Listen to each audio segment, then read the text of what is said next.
Good morning. Thank you for joining us today. My name is Jeff Sharp. I'm the Director of the School of Environment and Natural Resources. I always enjoy our December sessions. We always have sort of great energy with the student presentations, and it's always fascinating to sort of see what our capstone students have been up to during the semester. I know some of them have to duck out. We still are in classes, and so some of them will be ducking in here to join us today. So I hope you've enjoyed your meal and coffee this morning and that you have had a chance to discuss the student poster presentations. And if you're a stakeholder that sort of helped work with some of these students, we really want to give you a thank you for being willing to work with our teams. I think at least some of the posters I saw, I think there's going to be some great sort of recommendations that come out of those. The students start finals this week, and so we appreciate their time and dedication for sharing with you all today. I know it's challenging to get here.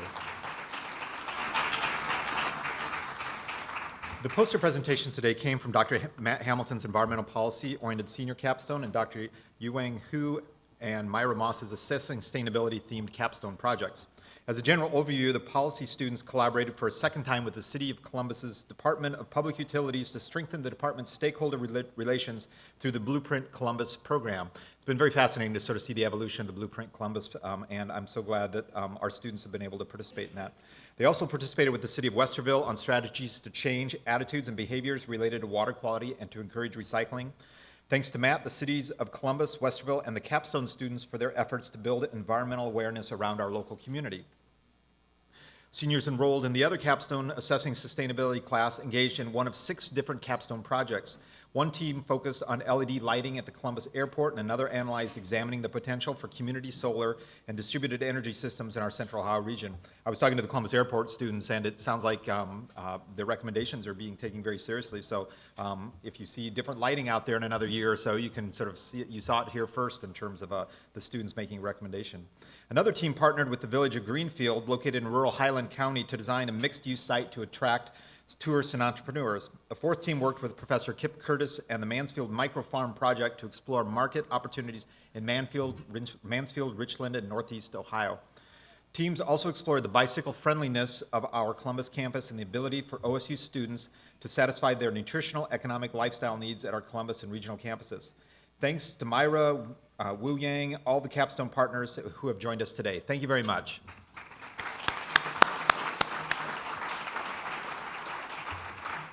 Something you'll notice today that is a nice embellishment is the poinsettias on your tables, which were provided by Ohio State's Pi Alpha Xi chapter. Pi Alpha Xi is a national honor society for undergraduate and graduate students in floriculture, ornamental horticulture, and landscape horticulture. Their annual poinsettia sale is going on today, which just so happens to kick off the holiday season here at Ohio State. And their fundraiser helps to fund educational field trips and professional development trainings for the students. Over 1,000 poinsettias and hundreds of other assorted holiday plants will be available at the sale. Details about the sale are located at your table. The poinsettias at your table today were purchased by the EPN. Now, I don't want everybody to fight over this, but they're available for people to take home with you. So at your table during the next hour, please negotiate who gets to take the poinsettia home and share it with your family and friends. But we're delighted to be able to offer that to you all. If you come out on the short end of the stick there and somebody else grabs the poinsettia, they are available for sale over at Howlett if you want to go over there and purchase them. So appreciate Joe thinking of adding this, Joe and Nicole adding this to our table.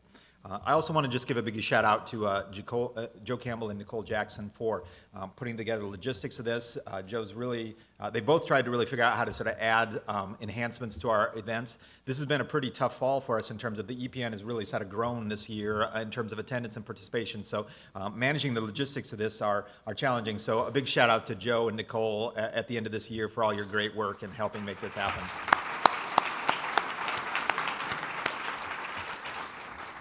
Now on today's program, World Soils Day is tomorrow and presents an excellent opportunity for us to connect around one of Earth's most critical natural resources. Dr. Rattan Lal, who was initially slated to be here, is not, because he's in actually Spain at the COP25 meetings today, so he's giving one of the keynote addresses there to some of the conference attendees. But he will be sharing remarks with us via a video that... Are we showing it right now? Is it? Okay, after Terry. Joe has sort of like in here, I'm supposed to add improvisational remarks about the wonders of soil science. So which is great because it's great to see our team here. And I will say that from my standpoint personally, many of you probably don't realize this, my dad was a district conservationist with the Natural Resource Conservation Services for many years, and actually worked with Terry when he was in Iowa many years ago. And so in my family, soils does hold a very special place. I grew up in the western part of the state where the soils are very deep. The Les Hills is what they're called, but they're very erodible. And so just understanding sort of like soils and sort of how to manage them has been an ongoing thing in our community. I've been delighted to be a member of the School of Environment and Natural Resources and learn about all the additional things that I didn't appreciate about soils from our team. And I'm delighted that they're here today to sort of celebrate this World Soils Day with you all. Please take a look at the outline of today's program in the EPN brochure at your table. There you'll find an agenda featuring who will be speaking on what topics in what order. I will not be reading the bios of any of the folks. You can read those as the folks step forward. You will also find professional bios for the speakers. I encourage you to write down your questions for our presenters throughout the next hour, as there will be time at the conclusion of our last presentation around 9:15 for roughly 15 minutes of question and answers with all the speakers. Our first presenter today, who will give us opening comments and share with us the importance of our soils to the environmental professionals community, is our state conservationist, Mr. Terry Cosby.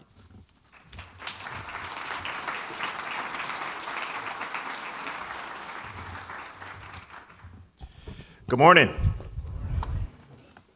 And it's great to be here with you. And one thing you need to remember is throughout the morning, I'm always recruiting. I always have a shortage of staff, so I'm always recruiting. So just remember that. If you're a graduating senior or even if you're a freshman, I'm always recruiting. So come up and talk to me. It's great to be here with you this morning. And throughout my career, I've been working with USDA for almost 40 years. And I was almost there for this, but it happened a few years before that. And I would tell you, in my profession, you know, the brunt of most jokes is anyone that's dealing with soils. The engineers are a little bit above that, but I'm not going to do a soils joke this morning, so because there's too many of you in here.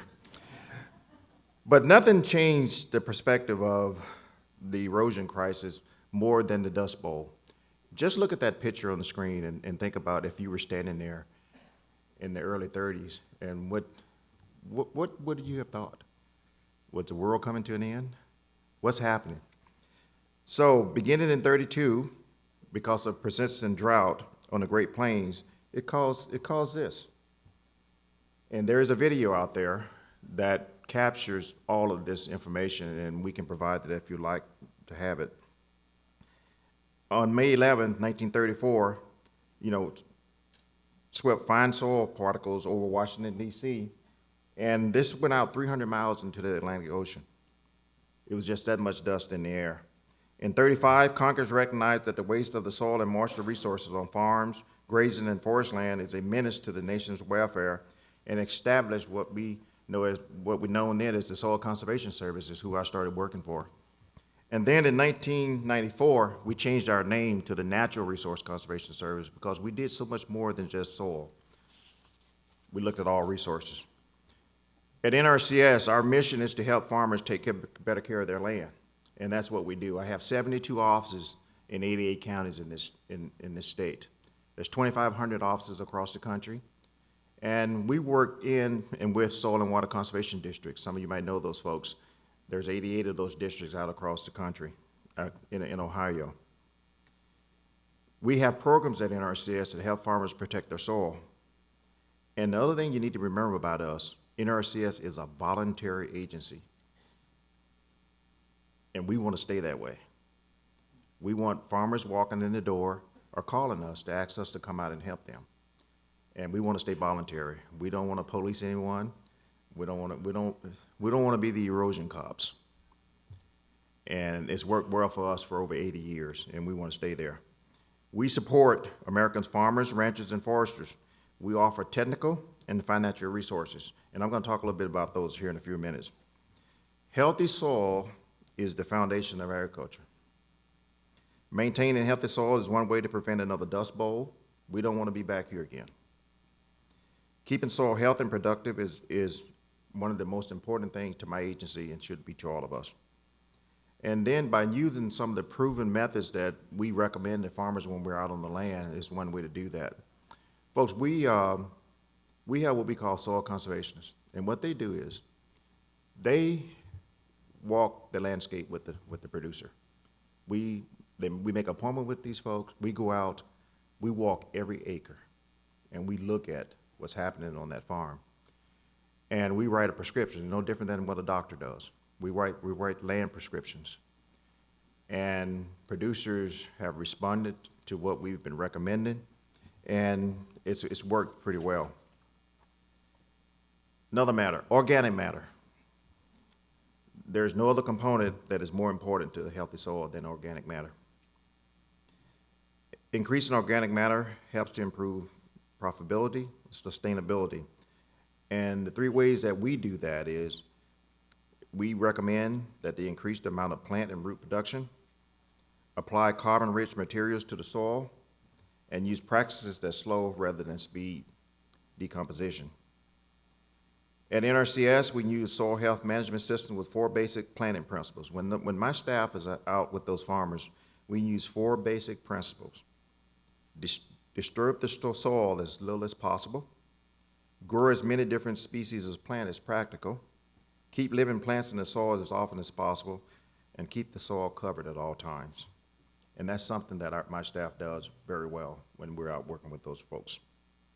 Now, some of the most common practices that we recommend and farmers are using today, things like cover crops, crop rotation, no-till, nutrient management, controlled traffic. We have, right now, we're going through a process where we're updating a lot of our standards. One is called 590, nutrient management. We have a team of folks that's going to be sitting down and talking about this and making recommendations to me on where we should be heading into the future and how much manure and how much synthetic fertilizer we're going to allow farmers to put on their land. And we're going to be doing that over the next year.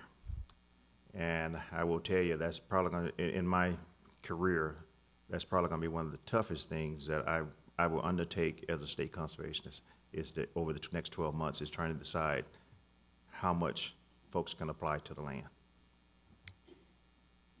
We know that soil health practices are working.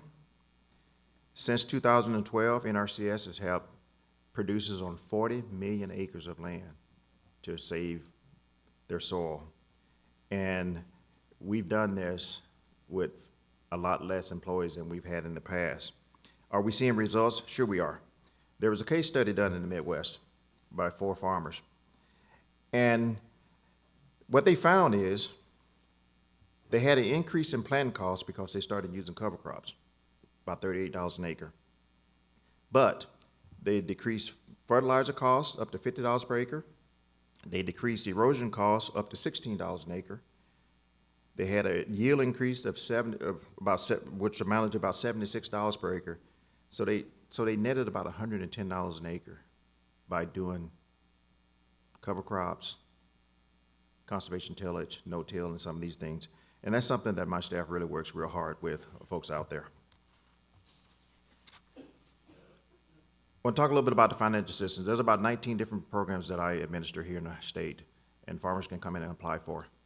And the staff out there in the field has done a very good job of doing that and recommending that. The biggest thing we have is technical assistance. We have farmers ask us, they come in and ask us, how do we sustain, how do we make a profit, how do we do this? We have a lot of beginning farmers right now. Those are the folks that we're concentrating on. If you look around the state here, we have a lot of absentee land. That's also something that we're going to be concentrating on. Absentee landowners, the folks that live somewhere else and actually rent their land out. And we're trying to make sure that, and I think you all seen the H2O thing that the governor just announced. We're working real close with the governor on that for the 40% reduction. Western Basin has been one of the key things I've been working on. It's been a White House initiative, and it still is. And so we'll be still working there, trying to improve the water quality in Lake Erie.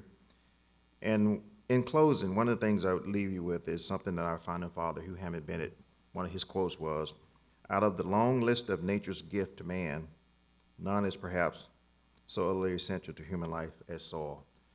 We all can play a part in this, from what you do in the residential areas out to the rural areas. We all have a stake in this. Everyone lives in a watershed. And what you do upstream affects your neighbor downstream. So when you're out there washing that car in your drive, changing your oil in your drive, just make sure you're getting everything all cleaned up and not flushing it down, because it does have an impact. I'll be around this morning. I see I'm getting flashed at 1 minute here, so I'm gonna stop. But folks, it's great being here this morning. I think you have a very good agenda this morning, and you have some very good folks that's gonna be talking to us. And if you ever find yourself looking for employment,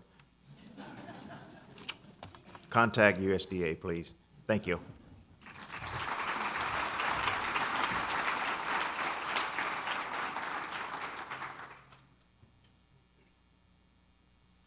I'm Rattan Lal, Professor of Soil Science in the School of Environment and Natural Resources, and my professional interest is soil health, soil carbon dynamics, soil physical quality, and soil carbon sequestration in relation to climate change, with the hope that soil and agriculture can become solution to global issues. The World Soil Day is celebrated on the birthday of the late King of Thailand, His Excellency Bhumi Bol Atulya Tej. Means in English, Bhumi is soil, Atulya is unique, Tej is protector, force. Somebody who is a unique power force to protect soil. So in 2002, the International Union of Soil Science had its every 4-year World Congress held in Bangkok. Of course, the Congress being held in Bangkok, the King of Thailand at that time, in good health and well, attended the Congress, opened the Congress, gave his blessing to the Congress, and at that time, the International Union of Soil Science decided to honor him by celebrating the birthday, 5th of December, birthday of the King, as the World Soil Day.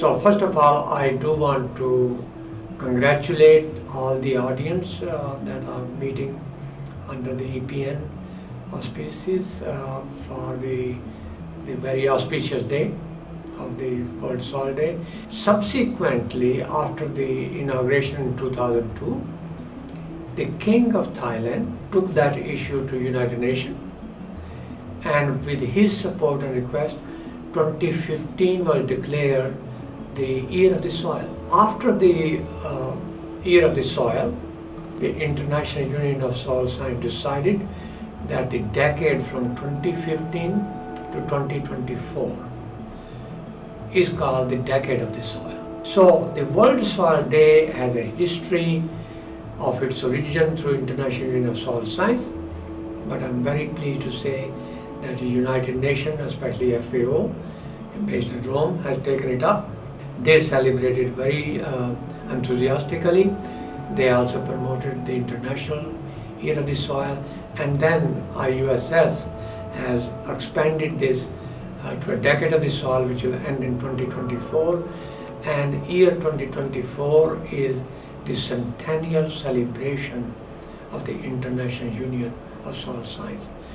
It started in Rome, celebration will happen again in Rome. So this is a brief history. I am very glad to see that this World Soil Day is celebrated globally, and that Ohio State is also celebrating it. Soils of the world, monitored to 1 meter depth, contain about 1500 gigaton, giga is billion, 90 ton of organic carbon.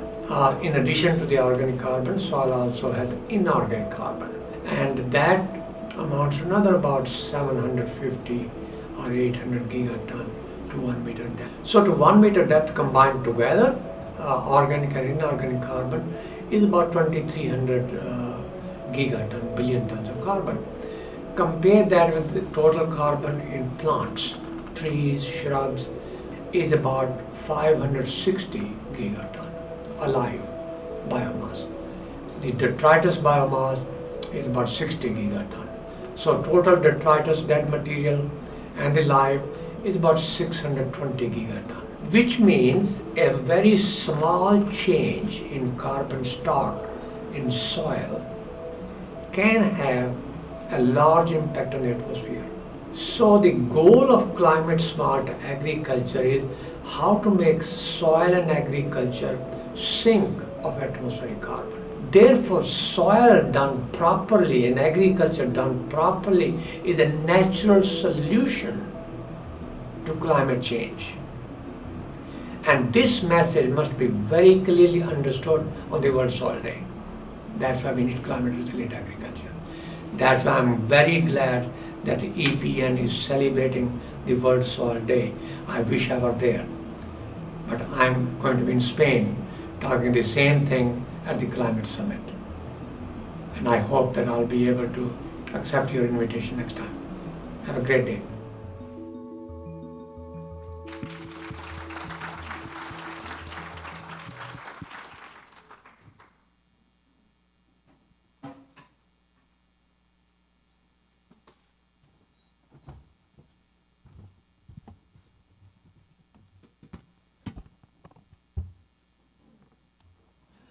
Well, we are very fortunate as a profession to be able to celebrate World Soil Day. And this year's theme of Stop Soil Erosion, Save Our Future is very appropriate. As Terry highlighted, the Dust Bowl, we should not forget the lessons from our past. And in his book, Collapse, Why Societies Choose to Fail or Succeed, Jared Diamond highlighted or identified 6 factors that across societies. And of those 6, the one that was common for every single society that collapsed was they failed to protect their soil resources. And to date, none of those societies has recovered. It's important that we consider adaptations when we think about climate change and how we're going to include strategies that will impact soil erosion. And we see that both in Ohio with increasing rates of erosion, as well as globally. And globally, it's even more critical because many of the most societies or populations that are on the margin are also on soils and rely on soils that are most susceptible to erosion. So we need to continue to do this. We need to engage audiences of all ages and backgrounds. And in Ohio, we're very fortunate in that soil is included, a unit in soil is included in 6th grade science units. And there's also an emphasis on engaging those students to consider STEM disciplines. So I've had the opportunity over the last several years to engage with students in a setting to encourage them to consider careers. And this year we took the opportunity, Dr. Demian and I used this opportunity to engage a group of students and teach them about soil erosion at the same time while we engaged our graduate students in some professional development. So with that, I'm going to turn it over to our graduate students, and they're going to carry through on a demonstration. Hi, so we did go to Olentangy Orange Middle School, and we were placed inside a 6th grade science classroom. And so some of these students had background knowledge about what soils are on a basic level. So we posed them this question: what do soils do for us? And we only had about 15 minutes in this classroom, and it was a rotation of 3 different sessions for their career day. So we prompted them with this question and kind of guide them to an answer of what you could find and have the soils do for you. We are going for these kind of ecosystem services, like water purification, a basis for growing your food, fiber, and fuel. And a lot of the students were able to come up with, oh, it's where we grow our food, and it's where animals live. A couple of them were able to think of, okay, there's like carbon in the soil, there's a little bit of nutrients recycling. And so when we did pose this question, we had an opportunity to also talk about what happens if the soil's not on the ground anymore. Where does it go? So we really wanted to talk to them the importance of not only does when your soil erode, you lose soil on your crops and on your farms, but that soil that's been eroded can go into our lakes and our rivers and pollute our water. And what a lot of people don't necessarily realize is that one of the big costs that's undertaken when you have this soil erosion problem is the cleaning of water. So we went through a little demonstration and talked about what a water treatment plant is, and we showed them this picture of a simplistic version of a water treatment plant, and we did go through a process of showing them what you can do with some chemicals, and you put it in water that has sediment in it, and it can drop the sediment out. The students were really enthusiastic about that. But we also showed them, we wanted to connect with them about what's in their area. So here's a satellite image taken in 2019 of Alum Creek Lake. And the red dot at the bottom is their middle school. So a lot of students recognized this, and they said, oh, that's where I live, I know this. And we asked them, what do you observe around the lake? A lot of them were saying trees, roads, and someone said farms. And they said, yeah, so what happens when it rains and the farms lose their soil? Where does it go? It goes into Alum Creek. And you can see even on this image here, up at the northern part of the lake, you see this kind of polluted water. But we also wanted to talk to them about what happens if you change the land use for it. So back in 1989, that area looked a lot different. So we really wanted to emphasize this land use change for the students in their classroom and around their area. Hi, I'm Liu. So the services that soil provides us, they are not always perceptible or very clear. Neither are the soil characteristics that determine soil functioning. So soil are complex systems that are modulated by physical, chemical, and biological properties. And these soil properties are affected by soil management or land use, such as tillage or crop rotation. And there are many potential impacts for the environment, such as the erosion. The susceptibility of soils to erosion is an important aspect to the agroecosystem productivity, but also to the surrounding areas. The best way to see or to better understand these processes is going to the field, but such as today, we cannot go to the field. So we are here, and we won't let you down. We brought you a high-tech experimental mini farm that will demonstrate some of the processes that we can see in the field. So today we'll do a demonstration of how a simulated event of rainfall affect water dynamics in soils under different land uses. We went to Waterman Farm, the university farm located here in Columbus, and we sampled soils in 3 different sites in that farm. And those soils, they were originally the same. So they underwent similar soil formation processes that would confer them similar soil properties, but except the land use. So one of these sites was under a cropland, another one was under a grassland, and another one was under a forest. So over time, just by the fact that they were under different land uses, these land uses changed soil properties, and some of these changes can be visually observed, but some of them are more complex that we can detect that only in the lab. So one of the main properties that are affected by land use is the soil erodibility, or the soil susceptibility to erosion, That's how susceptible a soil is to the transport and detachment of soil particles in the land. So I'm gonna pass over to Thomas, that's gonna give a better explanation of this erosion chart. So as Leo said, we took the farm to a group of middle school students at Olentangy Middle School a couple weeks ago, and we brought the farm to you today with this erosion cart. And this erosion cart's a pretty sophisticated tool for communicating soil science to a diverse audience, and it works by just pouring water into, I guess, perforated basins. These the water then spills out onto the surface of the soil, and the runoff and any eroded sediments are collected in basins at the front of the cart, and you can see them up here on the screen. And water is also collected below the soils, and as sort of a way to collect infiltrated water. We can control the pitch of these soils, so we can kind of help communicate with students or our audience about how different topographical conditions might impact erosion.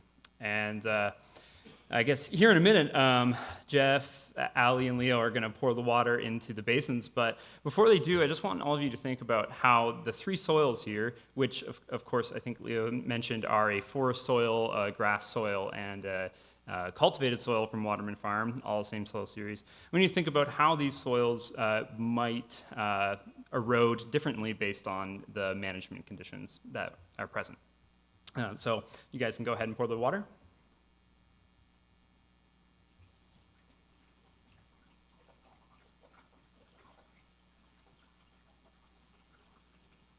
So it's not very difficult to see. The soils are behaving quite a bit different. The soil on the right hand of this, I guess the left-hand side of the screen is the cultivated soil, and it's eroding quite a bit. There's a lot of runoff and a lot of sediment collecting in the runoff basin. The grass soil and the forest soil had no runoff and no sediment loss. You might be able to see a little bit down in the bottom, but the grass soil and the forest soil have quite a bit of infiltration, whereas the cultivated soil has just about no infiltration. And this was really cool when we went to the middle school and shared it with the students, because they poured the water and everybody was like shouting their observations. It was real fun. But I recommend everybody working in soils to go to schools and communicate this information about erosion. But you don't necessarily need a high-tech erosion cart to do this. You can do it with a simple slake test to kind of show how different management strategies might impact things like water-stable aggregates and thereby erosion.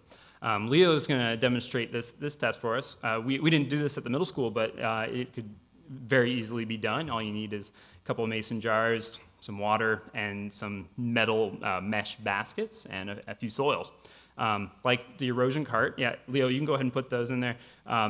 We took soils from Waterman Farm, and the ones from forest, ones from cultivated field, and you can quickly see that soils, you might be able to see, it's not super clear, but they're behaving a little bit differently. The forest soil is on, I guess that's your right there, and much less sediment is flaking off. And so this is demonstrating the same principles at play in the erosion cart, and I think this is a really great strategy for communicating science to diverse audiences such as the middle school where we went. And I'm going to go ahead and hand it off to Scott, and he'll wrap it up.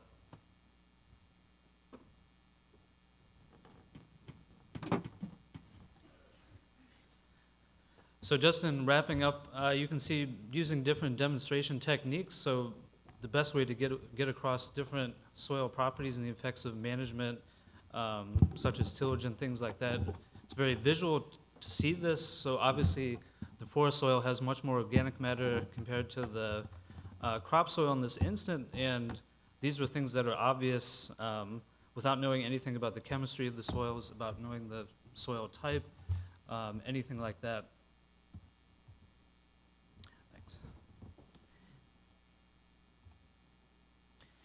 And I just wanted to point out that you don't have to use the erosion cart like this. You can set up your own using 2-liter pop bottles and a simple setup like this to demonstrate erosion. And it's relatively easy. You can find different if you look in a plowed field in the adjacent fence row to get differences in organic matter, or even in your yard and a flower garden, there's probably differences in organic matter. And this can be really evident, just the color of it, and also if you do a simple slake test or set up a erosion experiment like this. There's some really good resources out there. Natural Resources Conservation Service has this dig in hands-on soil module. There's really a lot of good resources there for middle to high school, and also the GLOBE program. So this is the Global Learning and Observations to Benefit the Environment. So there's a whole bunch of measurement protocols there for really K through grades 12, and anything from measuring soil temperature to doing texture, and actually describing a soil profile. So I think this is really interesting, different ways to get soil information out there to different audiences. And of course, as a soil scientist, we think every day is Soils Day, but just reaching out to different audiences that are able to connect their environment and looking for things like erosion. So after rainfall, is there muddy water somewhere? Where is that mud coming from? Oh, that's from a construction site or a farm field or something like that. Where is that water going? Oh, it's going into the river or Allen Creek or things like that. And then how does that connect to downstream thing and offsite impact? So thank you for your attention.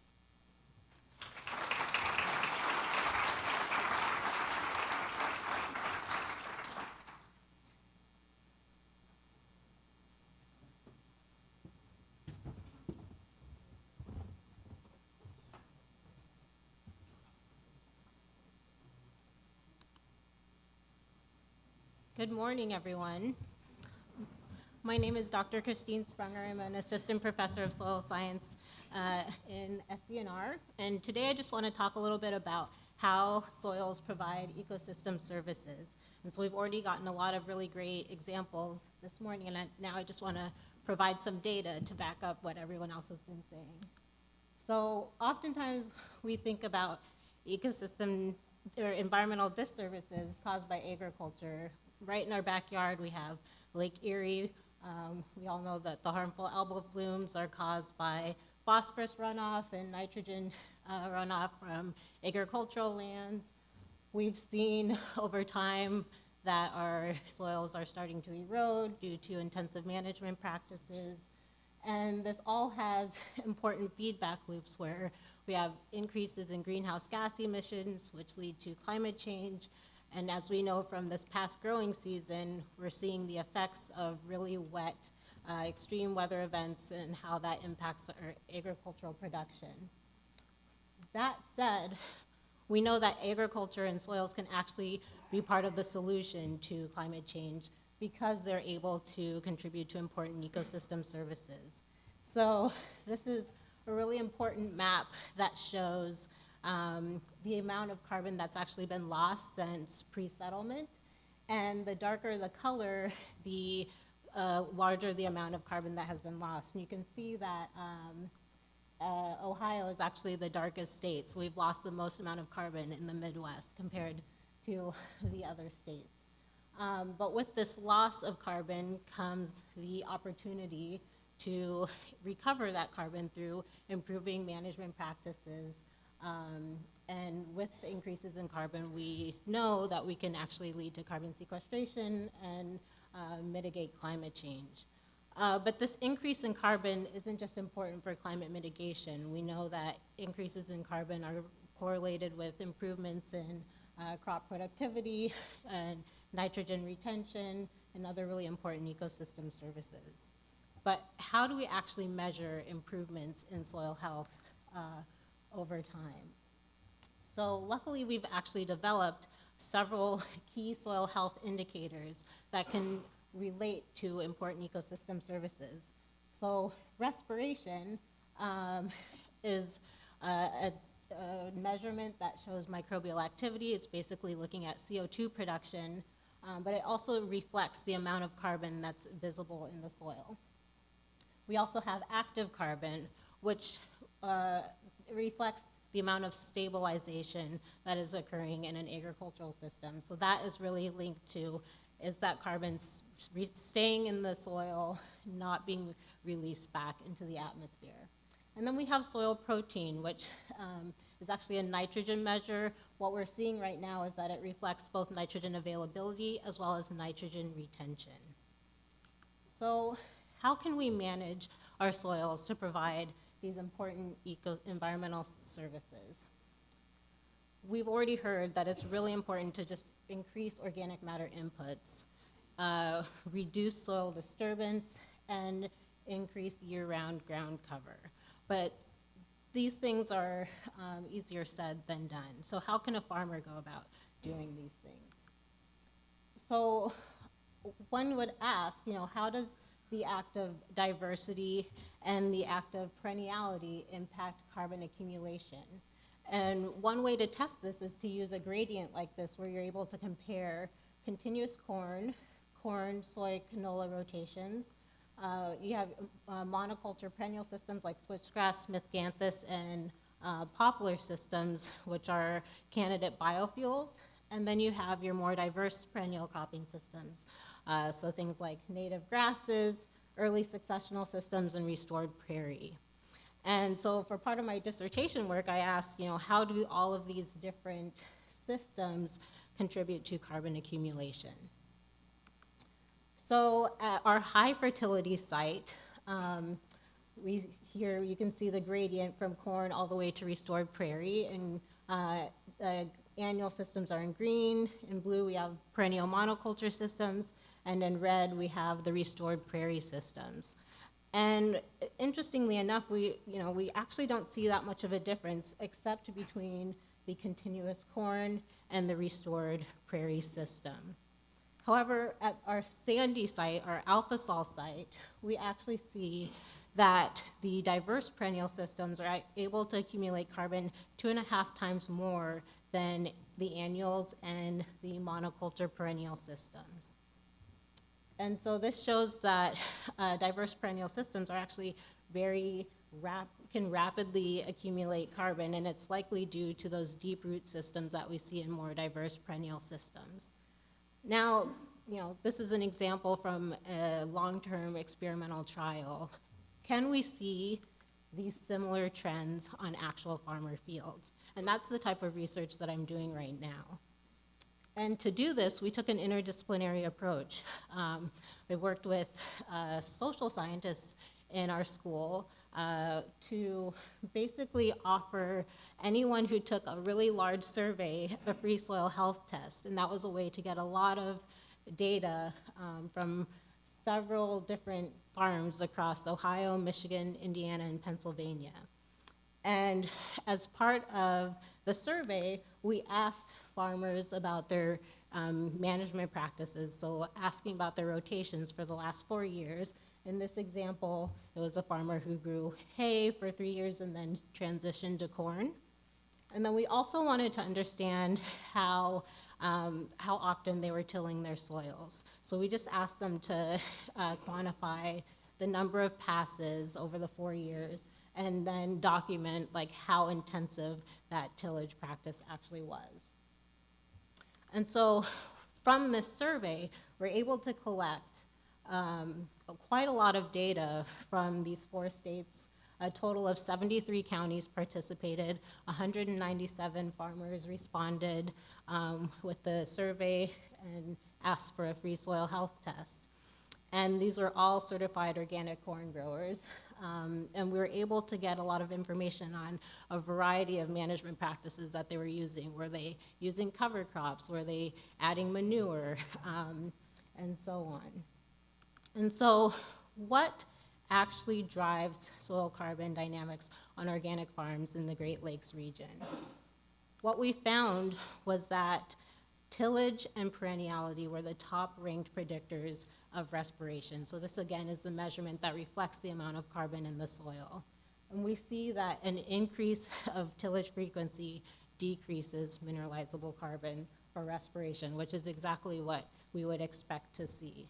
However, one interesting fact that we found was that perenniality actually increases mineralizable carbon. However, you can see here that it's just a slight bump. And so I wanted to dig into that number a little bit more. And what we found was that the length of time that a perennial is present in the rotation actually significantly increases respiration. So what this is showing is that if you have a perennial in your system for 3 or 4 years, that's increasing the amount of carbon compared to if you only had a perennial for 1 year or no perennial at all. So just to conclude, we know that soils provide really important ecosystem services when managed correctly. And we know that planting perennials seems to lead to rapid increases in soil carbon accumulation. And what's exciting about this is we now have evidence from actual farmer fields that demonstrates that reducing tillage and lengthening the time that perennials are in a rotation improves soil health. And with that, I'll just acknowledge my lab and my collaborators, and happy to answer questions at the end.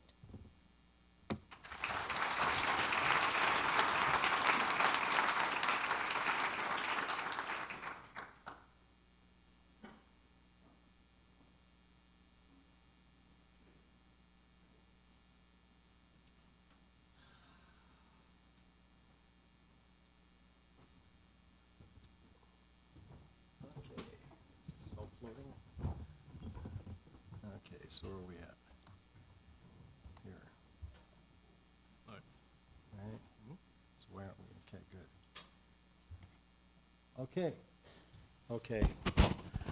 Okay, so you've heard of 2 for 1, you got 3 for 1 now, right? So, I'm Nick Boss, this is Dr. Slater, this is Null, and we teach a very unique class. We're going to move to urban soils, and we're going to give you a very democratic presentation of 5 minutes each on this talk. So, this is a new class. They've been around about 6 years, not too new, but I think it's the only class that I know of in the country that focuses on urban soils and ecosystem services. So I'm going to give you a quick overview. The idea here is urban soils need some help. Not all of them, but a lot of them. So essentially, the course we look at is assessment and revitalization and remediation of urban soils. So we assess them, and we basically fix them. I think of myself as the soil doctor. And so what does a soil doctor do? The soil doctor goes in, measures your blood pressure and says, oh, you're okay, or he says, no, you're not, and then prescribes a treatment. So that's what we do. We do assessment, which is measuring the metrics, and then if there's a problem, we actually fix it. Before I go on, we have a lot of students from the class that are taking it now. How many? Look at that. They all showed up early this morning? Okay, good. What's the issue about urban land? There's a lot of it now. Cities are always reinventing themselves, and areas that are in old cities, old industrial cities, have a lot of vacant land, land that's been abandoned for years, thousands of properties, 2,000 every year, new vacant lots in Cleveland, 500 every year in Columbus. So every city, Detroit, thousands. So you have all this land. So what are you going to do with this land? You know, and what was the land before? These are houses that have been abandoned for years, some of them from the 70s. So they're removing homes from these properties that have been boarded up, leak, they have asbestos in them, et cetera, and they create all this vacant land. So there's opportunities. And of course, the most common opportunity you're going to think about is urban agriculture, which was pretty much started when our former First Lady, Michelle Obama, grew that garden in the White House. And that really took off. Communities followed that example, and now that's not photoshopped in Cleveland. That's real, right? There is an urban agricultural sector in Cleveland now. And so everyone thinks it is, but we think there's so much more.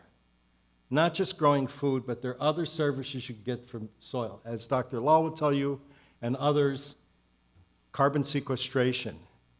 Soil is part of the solution. Listen to any of the Democratic candidates. All of them have said soil is part of the solution. Supporting other plant growth. Some people say we don't want to grow crops. How about pollinator gardens? You know, and Mary Gardner does a lot of pocket prairies research. It's very nice work. Reducing stormwater. I know about soils being below engineers, but engineers want big solutions. They want to put all the stormwater in one big place and treat it for billions of dollars. And unfortunately, we get to pay for that, right? There's a better way. turn our fields, our vacant lots, into absorption fields, absorb waters. Not little rain gardens, the whole yard, right? And then what? Then you don't have to charge me $30 every 3 months for bonds on $300 million of underground tunnels in Columbus. Okay? So there's that.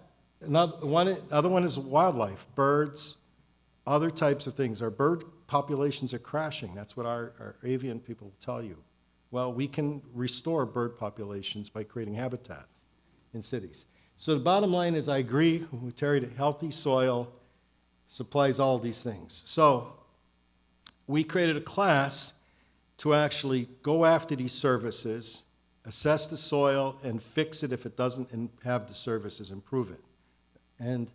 But we wanted our students to actually go through the whole process, to learn how to do soil investigations, collect samples, do analyses, interpret results, make management decisions, summarize findings, and then we did one other thing. We work closely with the City of Columbus Land Bank now. We started off actually with Mid-Ohio Food Bank, and Seth Brand, actually. So basically, the city is our client. We tell our students, the city's a client. They come and tell you what they want you to accomplish, and then we advise you through the term. Okay? We've done a lot. In 2013, we started with the Mid-Ohio Food Bank, a 5-acre farm by the former mental hospital in Franklinton. We assessed it. We gave them a remediation plan. They used it. Then we started a vacant lot in 2015. That worked great. We went to another one in 16. That worked great. 17, 3 lots. Next year, 5 lots. This thing was growing, right? The city said, how about more, right? So this year, 7 lots. We almost killed ourselves this year, right? And so the 2 locations. So every year, the city says, hey, we want to try something else. How about something else? And so now actually we're thinking about going past vacant lots and going to brownfields and other pieces of land in the city for maybe teaming back with the Mid-Ohio Food Bank and all. So I'm going to turn it over to Nal. He'll tell you about the mechanics. Good morning, everyone. So our class is designed as a field, lab, and lecture-based course. So students have the opportunity in the beginning of the class to actually visit field sites and do a field site investigation and collect soil samples that they'll use to quantify soil health at these vacant urban lots.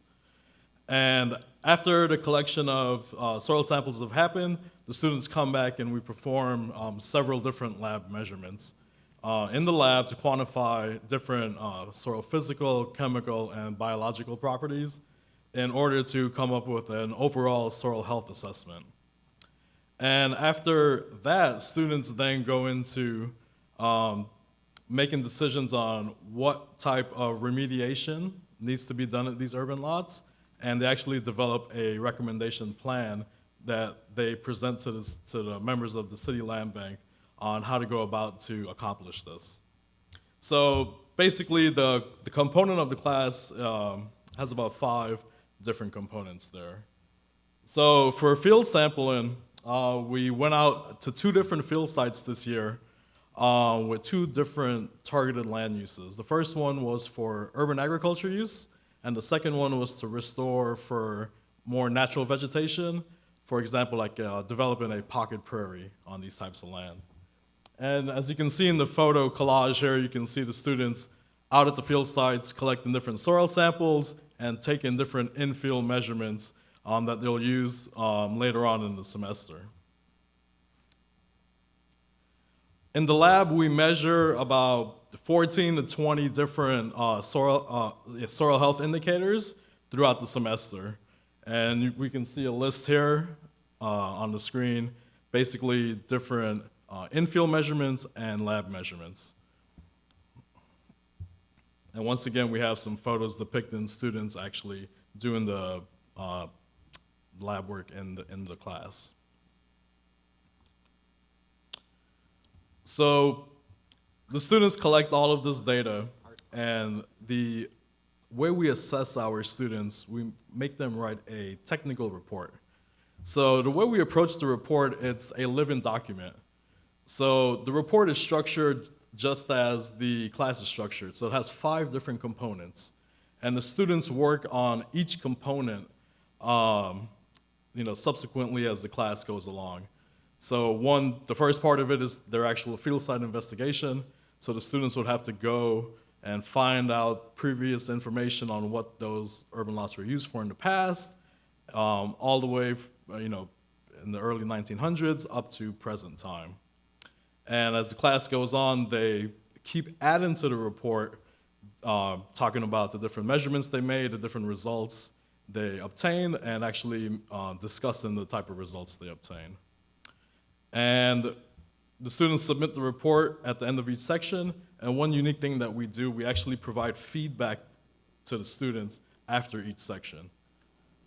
So I think this is better represented in this diagram here. So let's say for report 1, the students would submit the report to us, and then we'll provide feedback. So the students will actually have to improve their reports based on comments and suggestions that they received from the professors and myself, and then they will incorporate those changes into subsequent reports.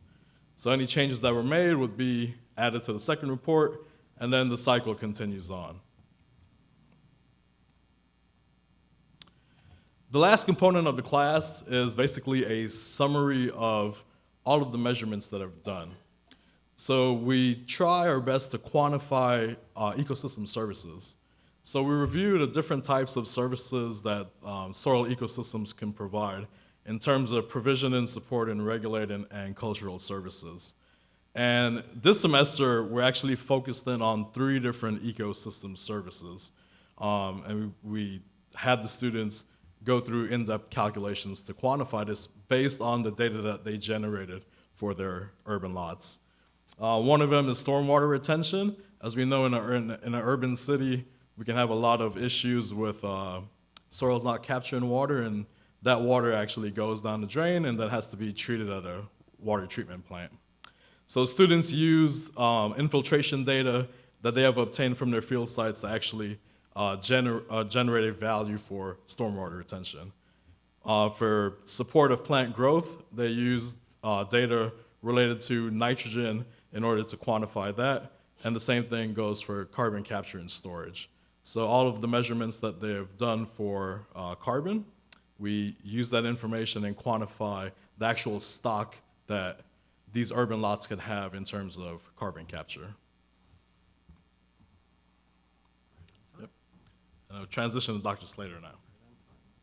Hello, I'm Dr. Brian Slater, and I've been fortunate to be part of this class since the beginning with Dr. Basta. I think we're quite proud of this class. For one thing, we feel that it really helps give students some of the soft skills that we know our employers are particularly interested in their students, not just technical information. So students get this scaffolded approach to learning how to do technical writing and actually report to a client. They work together in teams, and they learn experientially. And I think this makes this course very effective. As the students' data comes in, we're able to go an extra step and look at the variability between these different sites and the treatments on these sites that the city has enacted. And through the data that the students gather, they're able to actually give feedback to the city so that the city can learn a little bit about what's actually happened when they add different amendments to the sites. So when the students go out in the field, the first couple of lab sessions in the semester, they actually sample these sites on a spatial grid, and these properties that they measure in the field can be related back to these different sites. And then later in the semester, as this data come in, we can start to actually map them and make comparisons. We use a system from Cornell University that is the comprehensive soil health assessment, although I think we're unique in using it as for urban soils. And one of the unique things about the Cornell system is they give people that get these analytical data a really simple kind of traffic light approach to understanding the data. Green means, yeah, things are good. Soil health is high. Yellow indicates that you might start to think about needing to do something. And finally, red is stop. Do something about the situation. So what we actually do with these maps is interpolate them and then colour them up to show the differences. So as Dr. Sprunger talked about, there are very important indicators of soil health like organic matter and active carbon and respiration. So these are the things our students measure, and we can look for a given site that's had a particular amendment and see what are the danger signs and what are the health signs on each of those sites. So this one, for example, the city's tried a new amendment that they paid significant amount of money for to put out there. They don't know too much about that, and we certainly don't know anything about it. But when we look at it, we can see that this amendment has not done a lot to enhance the site. So we could, as students, I presume, will be able to, in their response back to the city, say, this might be something you want to reconsider in terms of using as an amendment. For example, though, if we turn to, and we can compare that to the control where the city's put out some subsoil, we think, rather than topsoil as their covering layer. So again, the city needs to look at what kind of material they're putting on these sites after they take the houses down, and then we can look at what might happen site to site with these different amendments that they've used. And the students, and again, we can see that something like ComTil is going to improve active carbon, and we can also see those effects from year to year. Does people know what ComTil is? One person? Okay, all right. So yeah, this is biosolids produced from us, treated material from the city of Columbus.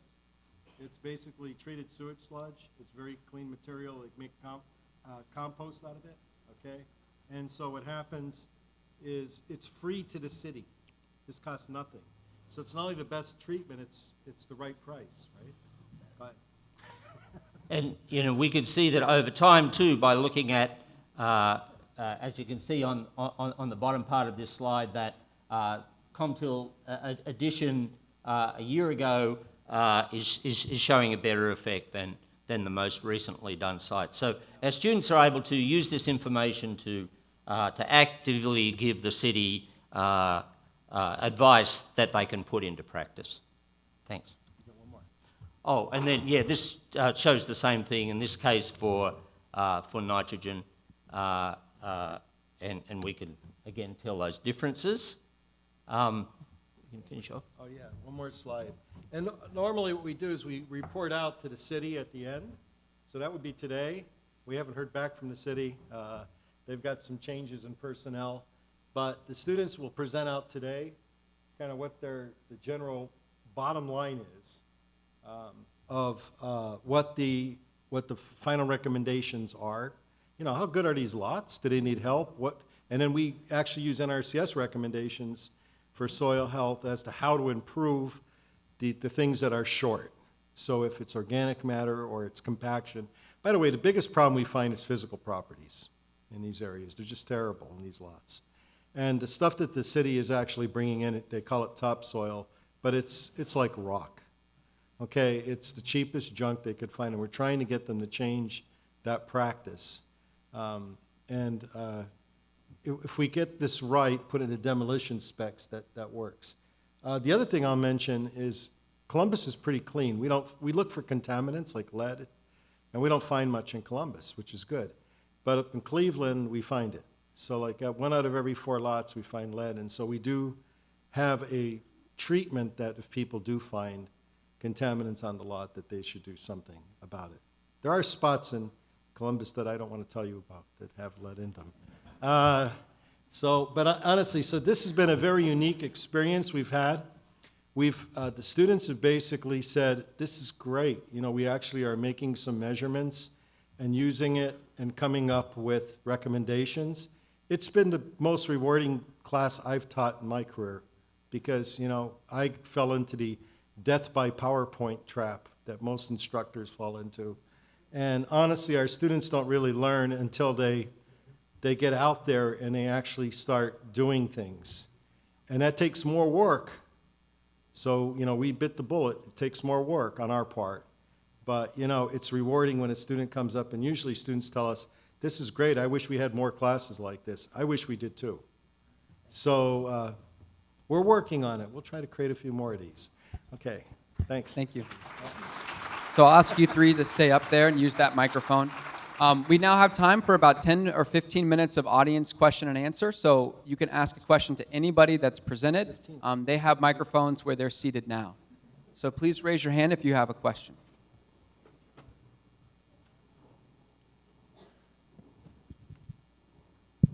And if you're responding to a question, I'll ask that you just stand when you respond.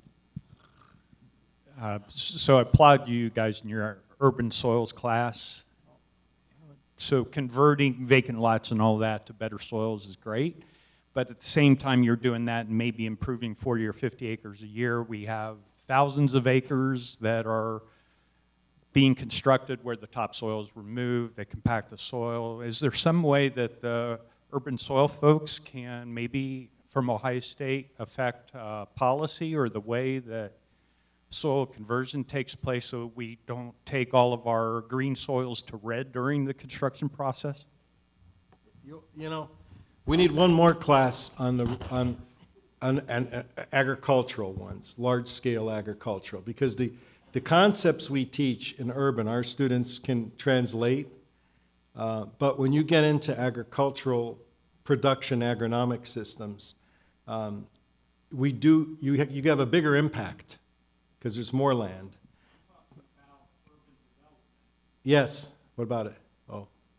Yeah, maybe I can answer Oh, that. maybe I'm not getting what you're saying. Well, I actually think over the 6 years we've done this, and Dr. Barster mentioned that physical properties are the ones that we see are the biggest limitations on these urban sites. So we now have some data and something to feed back.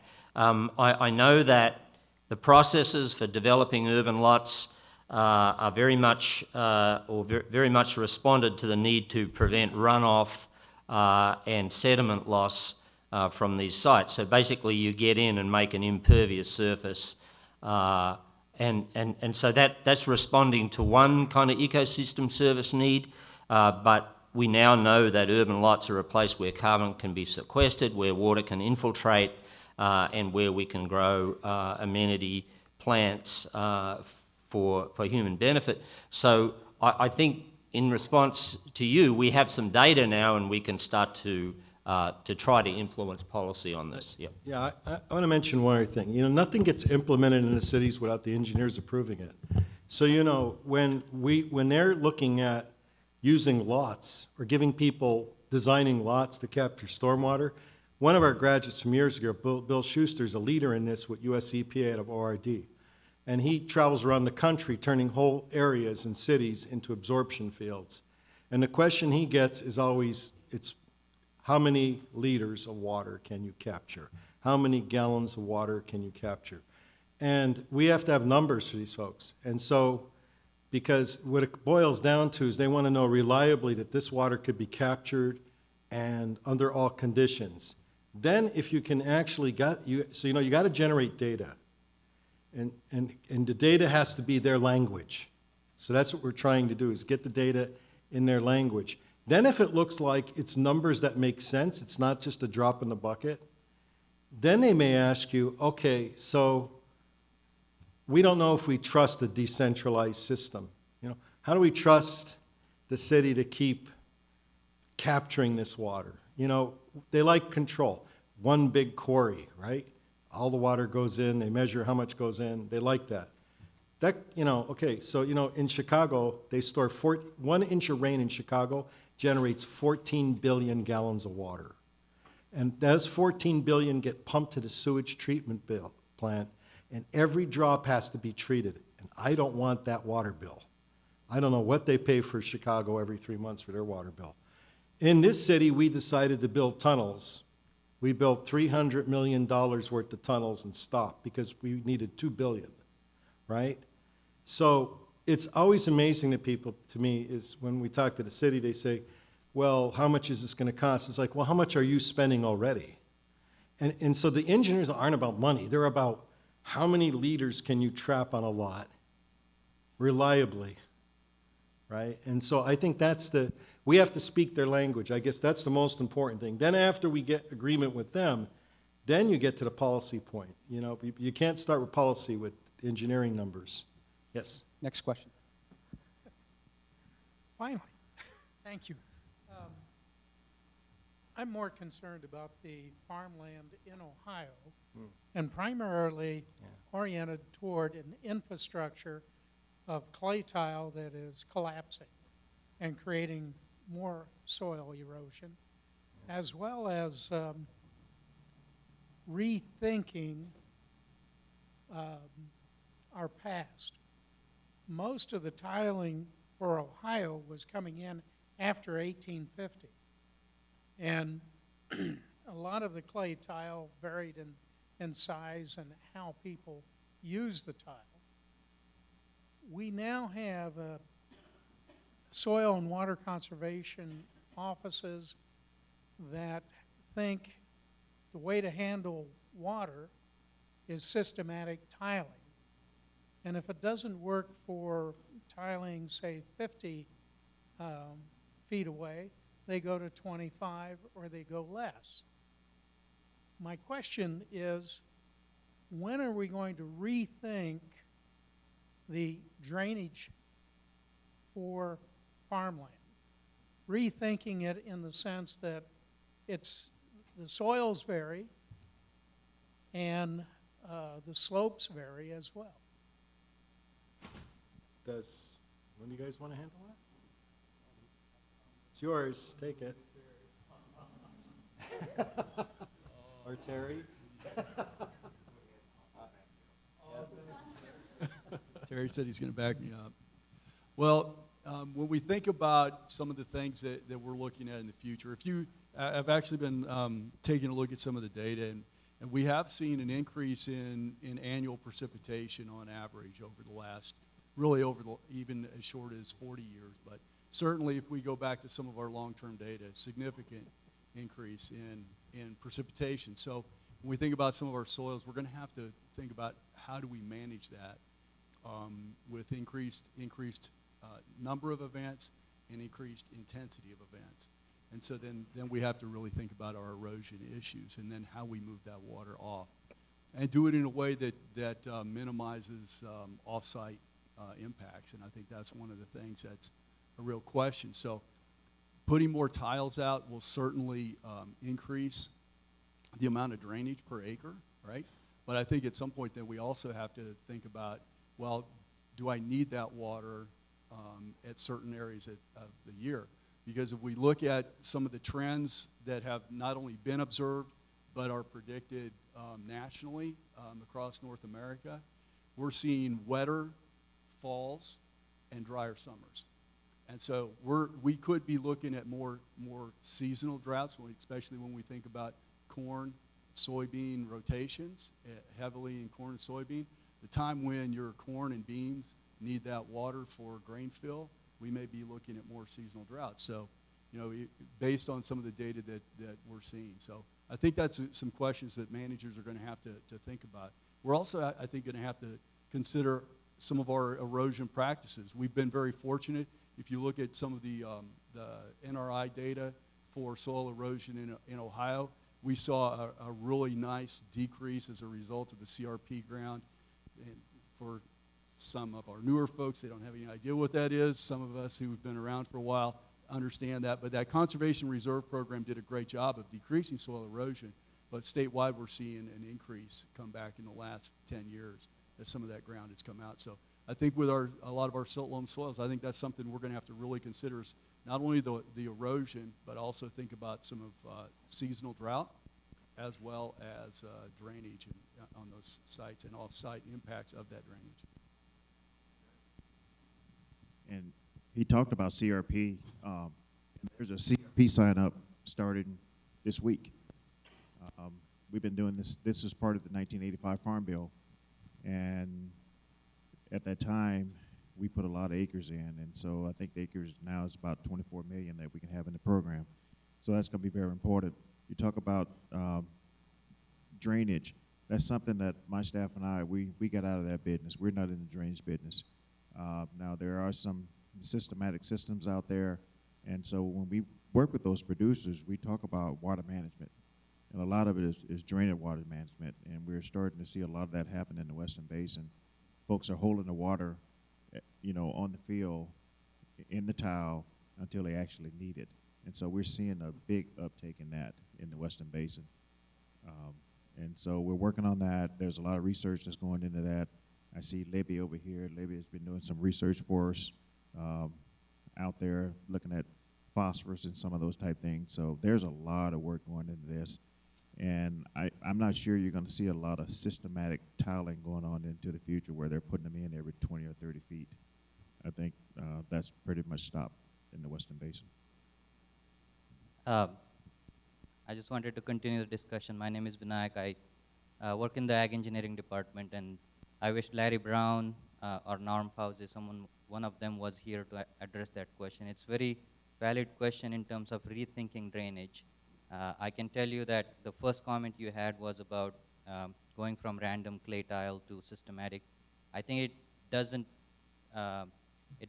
just have disadvantages or risks. It actually provides some opportunities as well. And as Terry mentioned, drainage water management is an important aspect. We know now that the problem with the harmful algal blooms and the issue of phosphorus runoff is very much tied with not just the amount of nutrients leaving, but also the amount of water leaving these farms. And one of the ways, we have some counties in Northwest Ohio where 70–80% of the land is tile drained.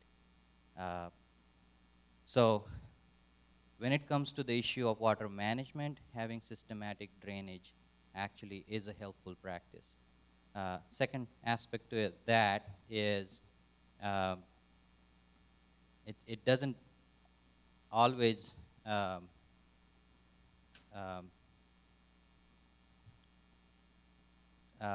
I lost my chain of thoughts, but we're not, as a department, as a drainage, we have a drainage unit in the Ag Engineering Department, we have drainage extension engineers, we have NRCS engineers who are helping designing these systems. None of those folks are recommending to split the tile spacing. This is what farmers are doing voluntarily on their own, and this relates back to that extreme events question. Farmers think that they can remove the water from soil profile faster if they split the spacing. We have drainage guide that has recommended spacings for subsurface drainage.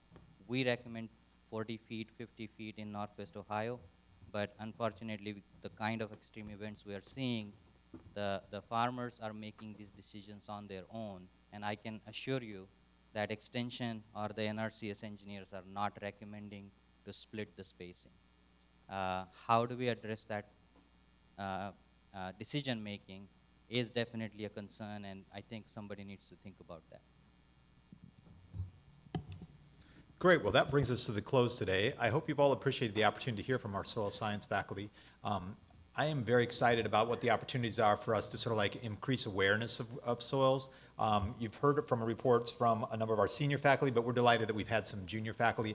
And I'm excited, too, that the number of students that are excited about these courses, particularly Dr. Boston Slater's class, there is just a lot of enthusiasm for these types of courses. So I'm excited that we're training a new generation of folks who go out there and actually work in this space. So I think as we think about the future, I kind of think of some ways that we in the academy, at least in the School of Environment and Natural Resources, are a little like the monasteries in the Dark Ages, where we're keeping knowledge alive. And I think we're on the verge of actually sort of like disseminating a lot of this knowledge out in the world, because I think we've neglected some of those natural resources over the years. So I hope you have an opportunity to celebrate World Soils Day through today and tomorrow, and share with your friends what you've learned here today, and keep the circle of knowledge going. Thanks to Terry Cosby and all the Ohio State faculty and graduate students who presented today. We do have certificates available for you, as is our tradition, and I'll pass those out at the end of this program. I do want to bring to your attention that we do have registration open for our January 14th breakfast.